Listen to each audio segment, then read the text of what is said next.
من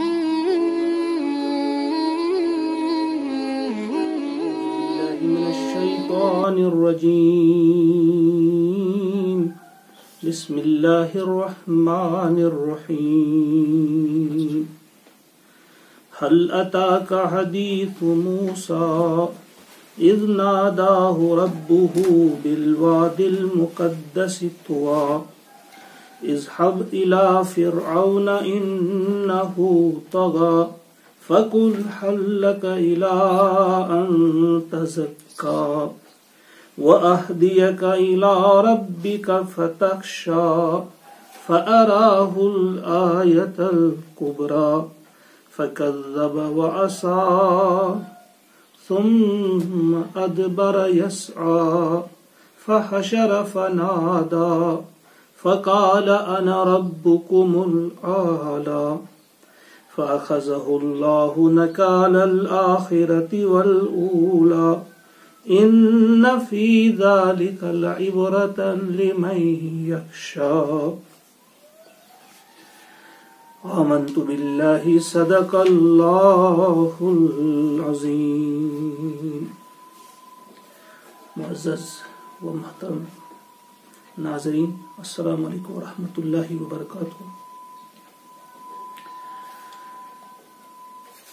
سورۃ النازعات، جس کی پہلی 14 آیات پچھلی بار ہم سمجھ چکے، جس میں عذاب قیامت کا تذکرہ تھا. قیامت کے عذاب کا وہ نقشہ ہمارے سامنے کھینچا گیا تھا، اور آج عذاب کی ایک آپ سمجھیے تاریخی شہادت اس کی پیش کی جا رہی ہے کہ جو شخص بھی رسولوں کی تکذیب کرتا ہے اور رسولوں کو تکلیف پہنچاتا ہے، ان کے ساتھ کیسا سلوک کیا جاتا ہے. آج ایک تاریخی شہادت اس کے سلسلے میں یہاں پیش کی جا رہی ہے. ارشاد ہو رہا ہے حل اتاک حدیث موسیٰ، کیا آپ تک پہنچی حکایت موسیٰ علیہ السلام کی؟ موسیٰ علیہ السلام کا جو قصہ ہے، کیا اس کی خبر آپ تک پہنچی؟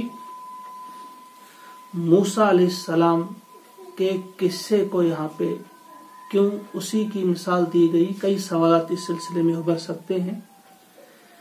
یوں بھی بہت سارے ہمارے دوست اس قسم کے سوالات کرتے رہتے ہیں کہ قرآن مقدس میں جو 25 یا 26 انبیاء کا ذکر ہے، وہ صرف سرزمین عرب ہی کے انبیاء کیوں ہیں؟ باقی جو دنیا ہے یہاں کے انبیاء کا تذکرہ کیوں نہیں؟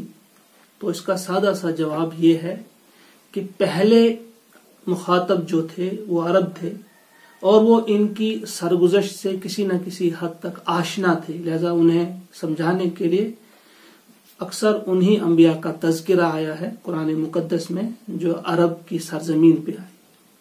اور پھر موسیٰ علیہ السلام کا پورا جو مشن ہے، جو ان کی پوری سرگزشت ہے، وہ کافی مشابہت رکھتی تھی حضور علیہ السلام کے ساتھ.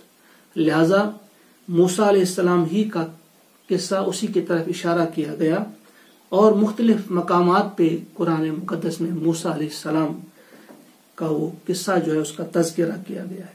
یہاں بھی کہا گیا کہ موسیٰ علیہ السلام کے قصے کی سرگزشت، موسیٰ علیہ السلام کے قصے کی خبر آپ تک پہنچی. اذ ناداہ ربہ بالواد المقدس طویٰ، جب پکارا اسے اس کے رب نے مقدس وادی طویٰ میں.